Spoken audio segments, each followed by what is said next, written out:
in most cases, it's got to go beyond thank you for it to be something that's reinforcing and really impactful to the recipient.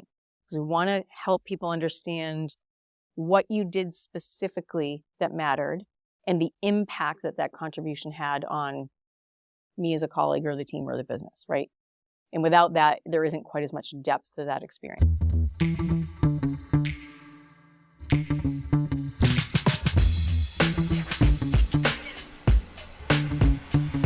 Welcome back to Relationships at Work, the leadership mindset guide for creating a workplace we love. I'm your host, Russel, a communications and leadership nerd with a couple of decades of experience in both of those areas, and a whole heap of the curiosity on how we can make the workplace a better place. If you're a leader trying to understand and improve your impact on work culture and the employee experience, well, you have found yourself in the right place.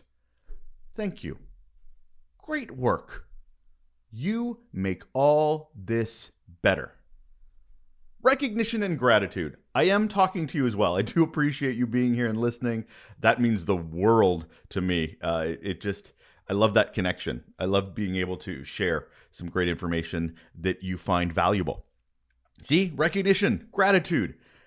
The thing is, research proves that these things are super important to a work culture, to employee journeys.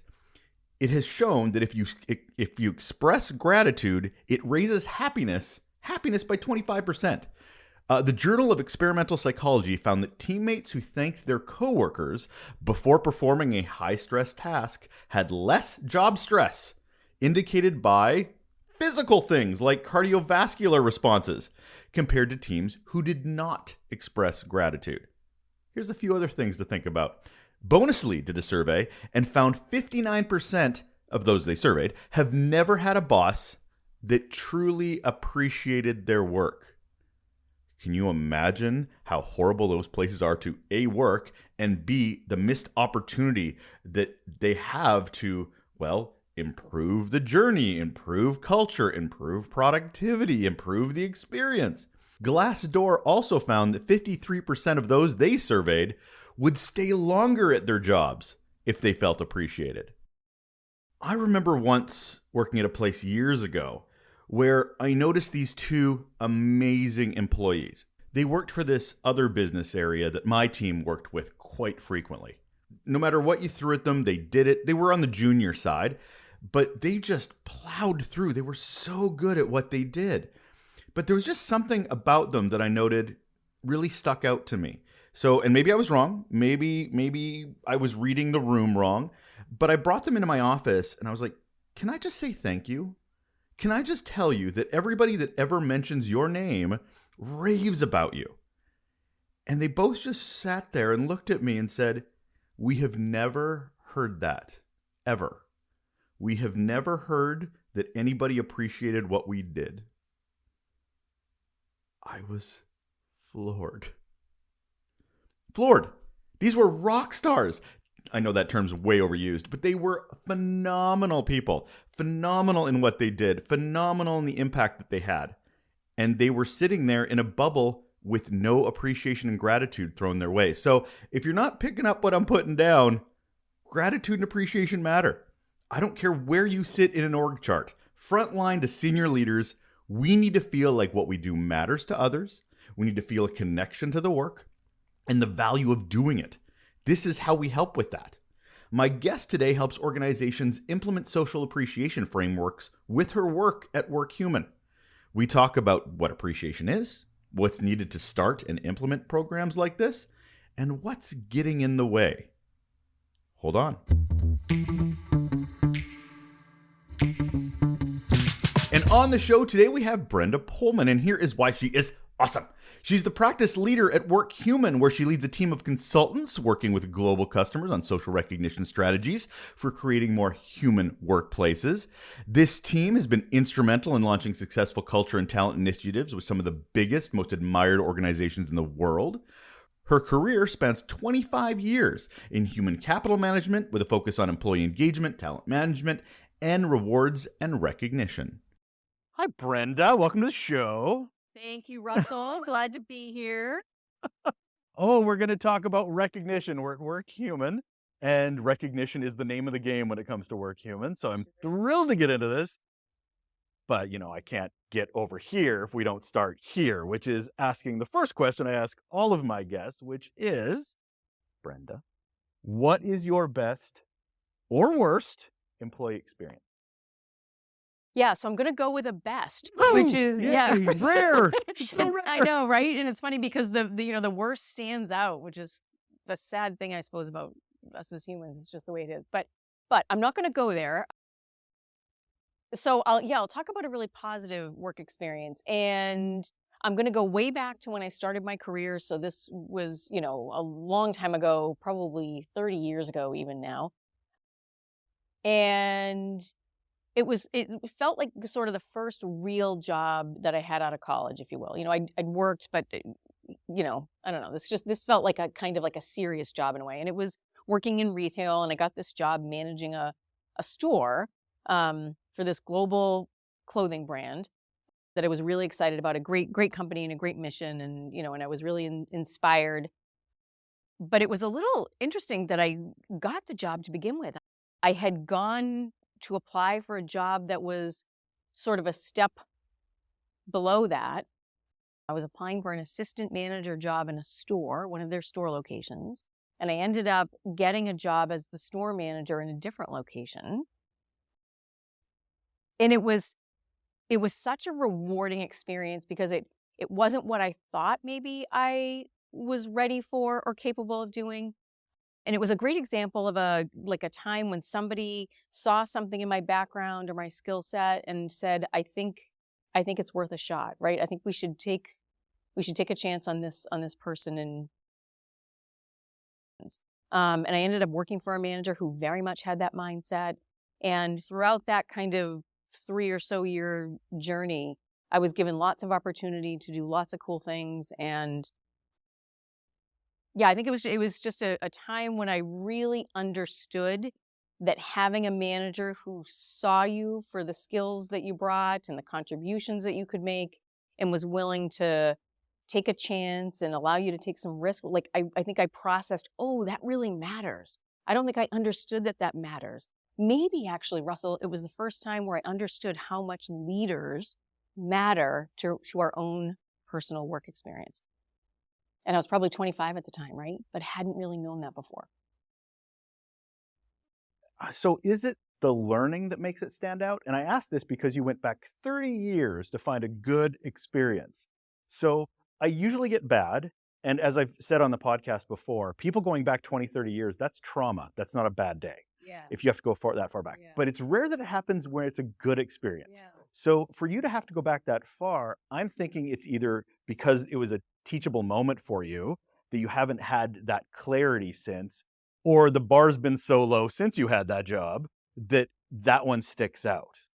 That's a great question, right? And I can see how you would go to that place. I think it's almost a little bit of the opposite. I think I have been very fortunate in my career to work for some amazing leaders.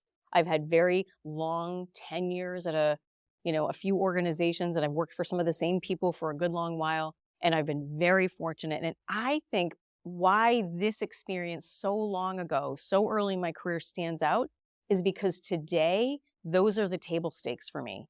It doesn't stand out because this is where the bar is for me, right? This is where the bar should be for all of us. We all want to work for good leaders. Some of us are going to insist we work for good leaders, right? So I think today, my work experience day to day is like, this is what I expect. I expect I have a great relationship with my leader. I expect to get all of that stuff out of my leader today that I was getting 25 years ago.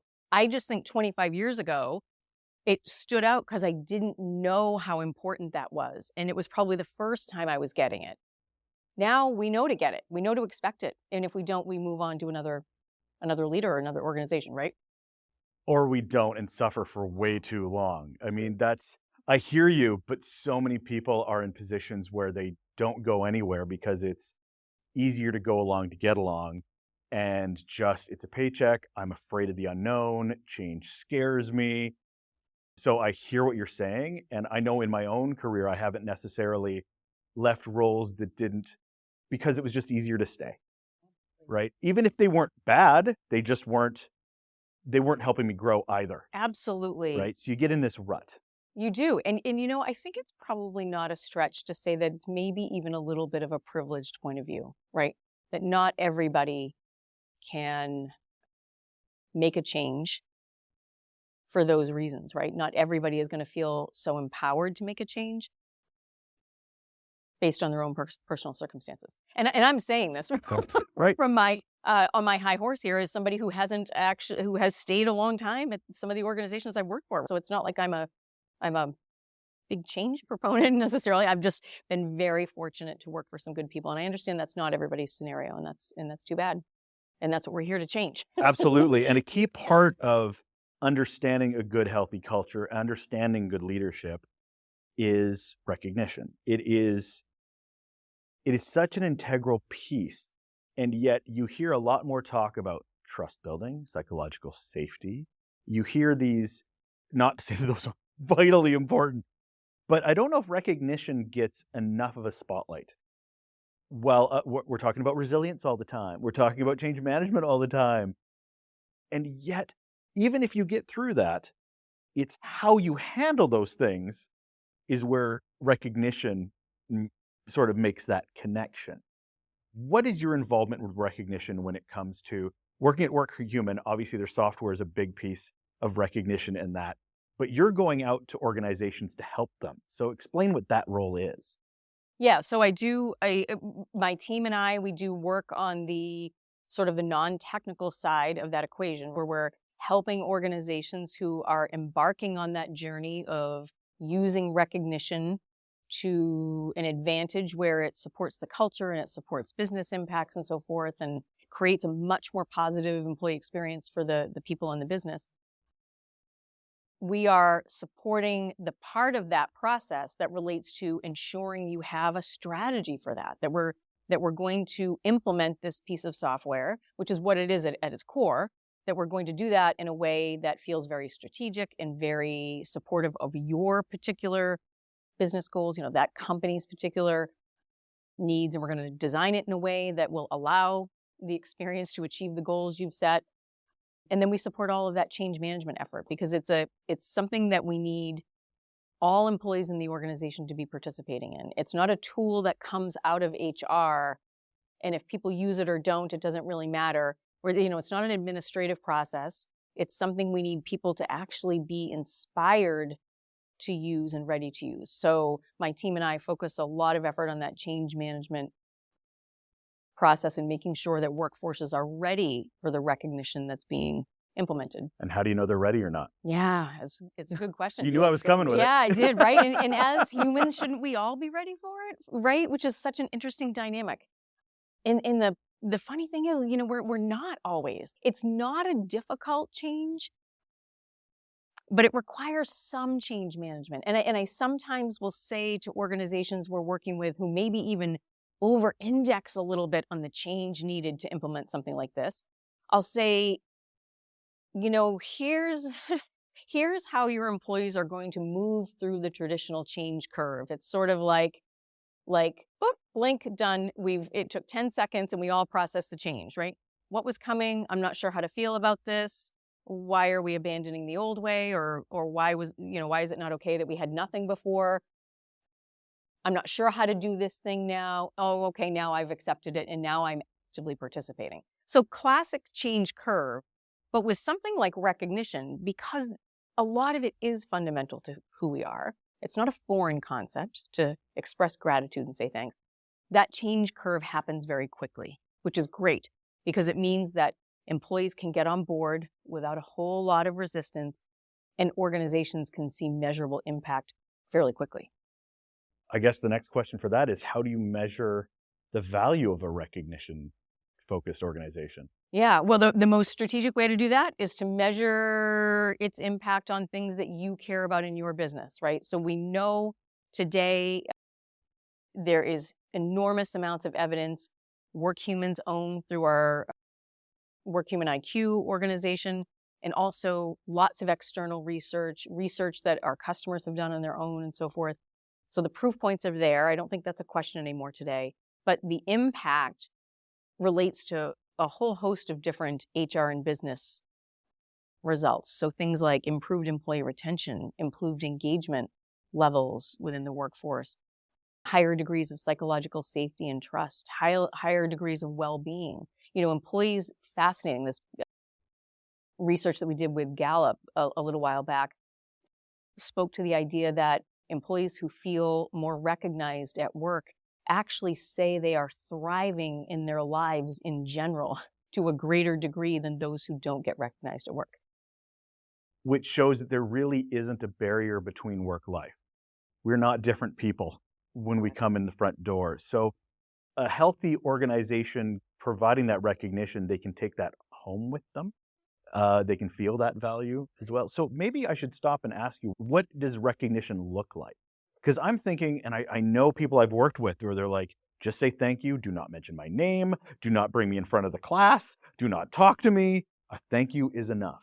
Well, other people love the spotlight and they want to be, patted on the head every 5 minutes if they can help it. So there is a diversity level to this. So I guess, to get back to my earlier question is, what are we talking about when we talk about recognition?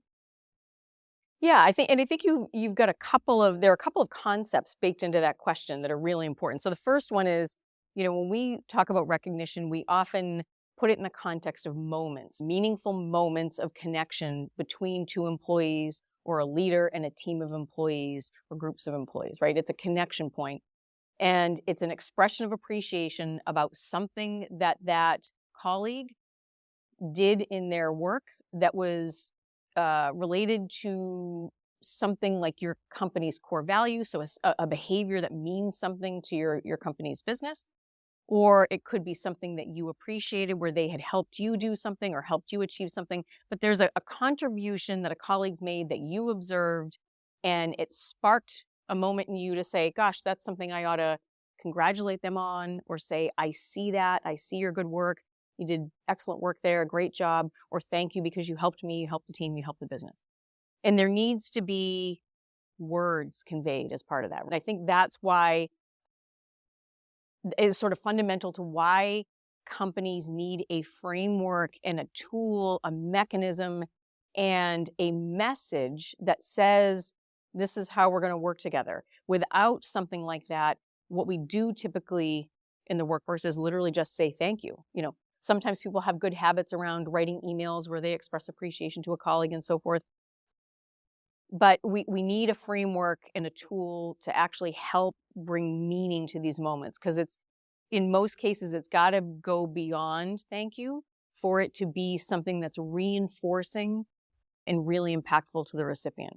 Because we want to help people understand what you did specifically that mattered and the impact that contribution had on me as a colleague or the team or the business, right? And without that, there isn't quite as much depth to that experience. Does that help with the diversity? Like if there is different ways that people like, and that could be cultural as much as generational, as much as neurodivergency or introverts. Is it the same framework for all, or is there room for personalization? I think it's important to have a framework, and then how people use the framework can be very different. And we see that in our work all the time. We see different cultures, like geographic, cultures around the world and different geographies around the world. And even different business cultures will use the recognition program slightly differently. For example, in Asia, we see a higher percentage of team awards happening as an overall, portion of the recognition activity in the organization, more so than we do in, say, North America, where some of that is much more individualized, like one colleague recognizing another colleague. That speaks a little bit to Asian culture, where it's not maybe quite so comfortable for people to call out a particular individual, right? They see achievements as team achievements that lots of people have contributed to and participated in. So we see more team recognition. In some places in Europe, we see smaller amounts of public celebration of recognition moments, which is a really fundamental and important piece of this. For something to be part of your culture, it should be visible to others and celebrated. But it doesn't mean that everybody likes that kind of recognition. So we see more private recognition in parts of Europe than we would say in the US. So lots of ways to layer in that cultural nuance. Nobody's telling anybody exactly how to express appreciation to a colleague. We're just creating a framework, and we're saying as a business to our workforce, it's important. We want you to participate in it. How you do that is really up to you. I'm thinking of all the work that needs to go in place for this to matter. Having said that, one, a leader needs to know their team. They need to know how they like to be recognized.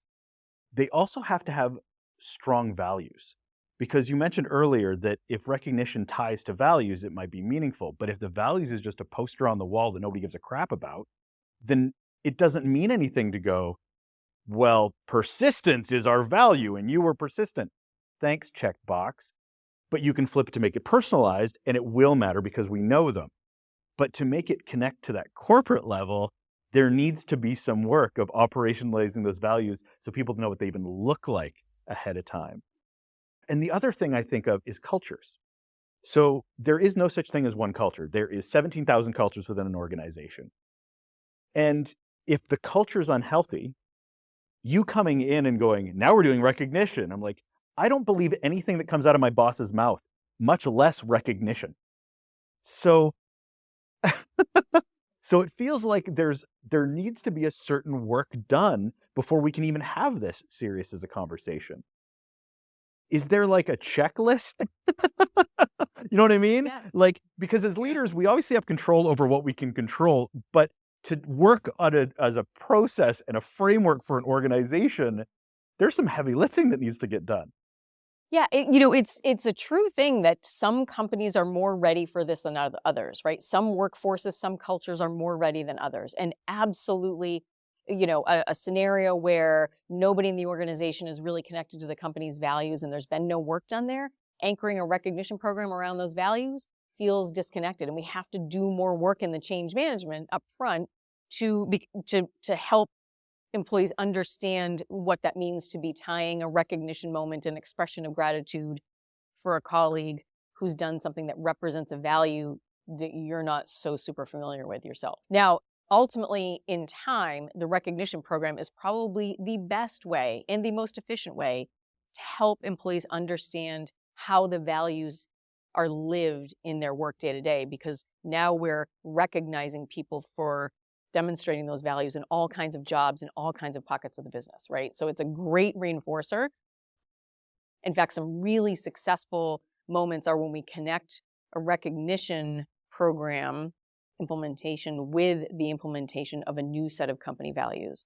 And we use the recognition program to be the reinforcer of the new values so that it's not just a poster on the wall. So we've communicated them, but the way that employees learn how to live them is by seeing all of the recognition that people are getting around them and they themselves for doing work that relates to those values.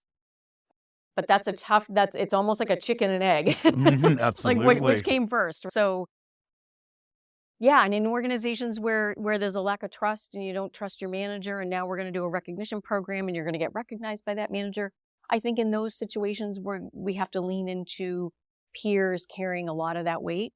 So recognition coming from peers would maybe be more meaningful to those sorts of employees than the recognition from a leader. How is technology such a factor? I mean, we talk about technology, but leaders are complaining that with remote workers, they're further away from them. They don't feel as connected. So recognition, how do I do that? Send them an email? Like, it feels impersonal. And then, of course, the platform of Workhuman is a technological tool. So there is that, I don't want to say dehumanizing, because that's not it. Because I'm also here with you at the Workhuman conference, and I've seen the gratitude tree, and it's amazing. And how it was immediately implemented into this conference where people embraced the hell out of this thing on day one to be so much gratitude given. It beat the last conference in one day. So I hear one side having difficulty with the impersonalness of technology, right? But while others are really quick to adopt it and go, no, this works for me just fine. How do you walk that line? Yeah, it's so important. And that gratitude bar is amazing here. I waited in line to get up to the gratitude bar to send a recognition today, right? It's just, there's such a groundswell of connection to that experience, which is great. Yeah, I think we would argue, plain and simple, without the technology, those moments aren't happening. And they're certainly not happening to a scale that is going to move the needle on any HR or business impact that you care about as a business leader.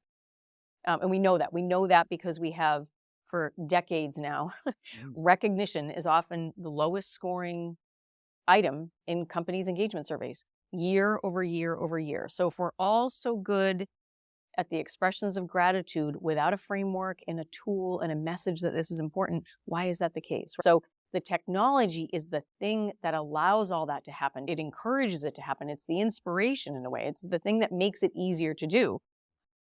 So I'm a big proponent of, like, we need the technology to make it happen, and without it, it just won't. It won't to the depth that we need it to.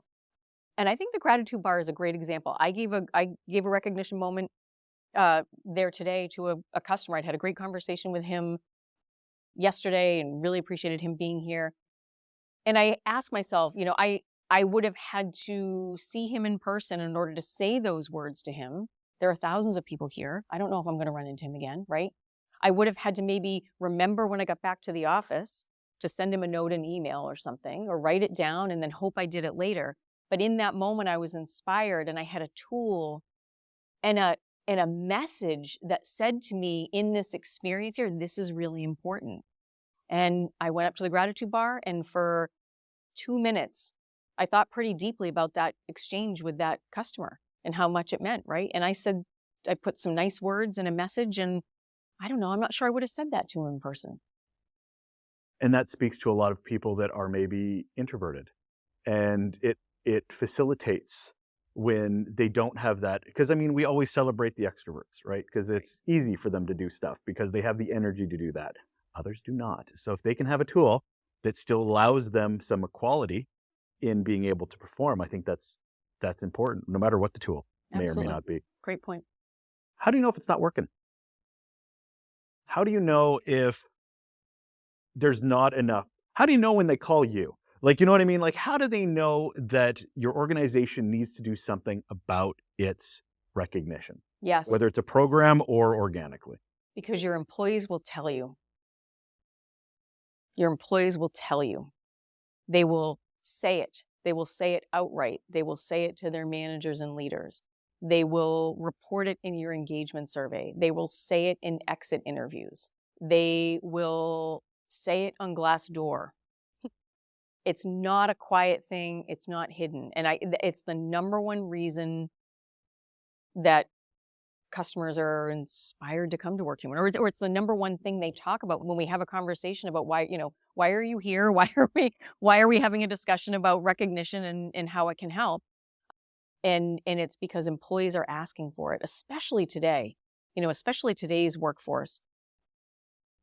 Younger generations, it's part of how they've all grown up, and they're asking in interviews, tell me about my opportunities in this organization to be recognized for the work I do. And as an employer, we better have an answer. And I was just thinking this, is that keep in mind, just because Gen Z for us Canadians, are being vocal about it, don't think it's not the Gen Xers and the millennials that also think it. They just didn't know they could say it out loud. I 100% agree with that. Yes. You can say meetings suck. I didn't know you could do that. And then suddenly these Gen Zers are saying, like, these truth sayers that we've been feeling forever, that finally is saying it out loud. So I find that super interesting. So if anybody says it's easy, Brenda wouldn't have a job if this stuff was easy. So I think it's important for organizations to really understand this. So I want to get a little personal here as we wrap this up. What's the best recognition Brenda's gotten? Oh yeah, it's a question I should be so ready for, right? This is the world I live in every day. It's my job. I know. You know what's interesting is we at Workhuman, we absolutely walk the talk. This is such an incredible example of that. This is not a business where we are marketing and promoting a thought out into the world that we're not living ourselves. And we talk about our own recognition program that's built on our own tool, our own software. It is absolutely the most highly invested in recognition program on the globe. I'm certain of that. And it is the most highly adopted. So over the course of the year, 99% of all Workhuman employees will be recognized formally and far more than just once, in some cases, literally dozens of times, right? For small moments that really mattered. So we're all benefiting from a lot of that gratitude. I think some of my favorite moments over the years have probably come from my own team members. So we're allowed to recognize anybody in the organization. So if I wanted to recognize the CEO for his wonderful keynote yesterday, I could do that. But it's not as common as leaders recognizing our teams and them recognizing each other.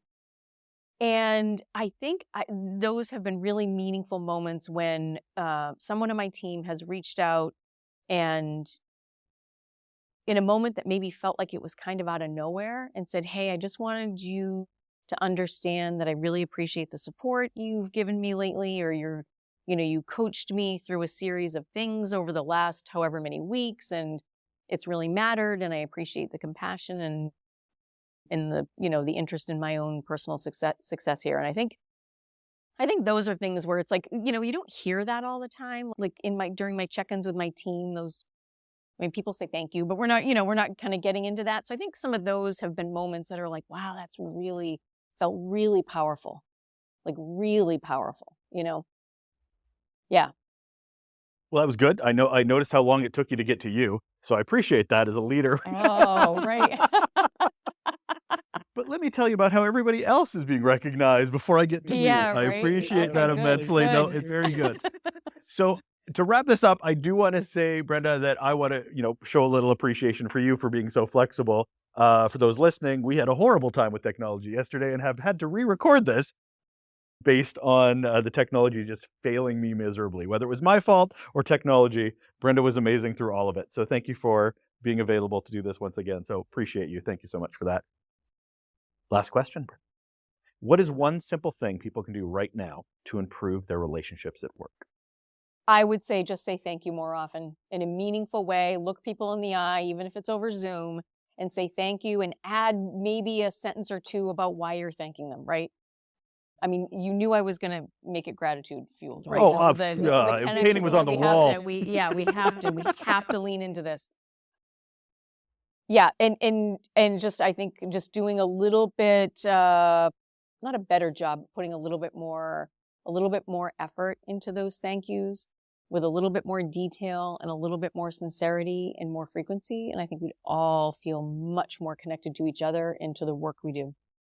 Thank you so much for being here, Brenda. You're welcome. Thank you for having me. This was really fun. That's it. That is all. That is another episode of Relationships at Work, the Leadership Mindset Guide to Creating a Workplace We Do So Love. Thank you very much again for joining me. My name is Russel Lolliker. The show is about gratitude and appreciation. And I don't know if you feel it, but I want to give it. I appreciate you. I have so much gratitude that you spend this time with me.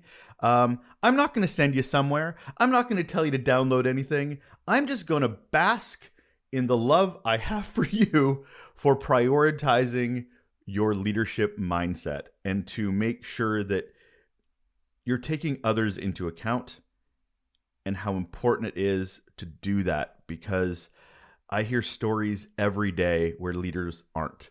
So it just reinforces how important this work is. So thank you for being on this journey with me. Take care.